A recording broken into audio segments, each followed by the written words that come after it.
Closing time again. Nagutom yung aking estudyante. Tuna, salmon, and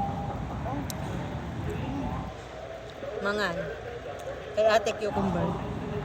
Yan na, closing time na. Thank you.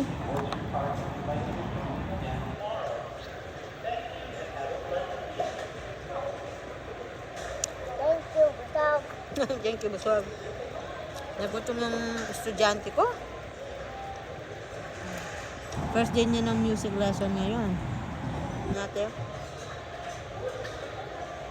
Gutom na gutom, oh. Alis na kami. Close na time na. Bye-bye. Ligpit time.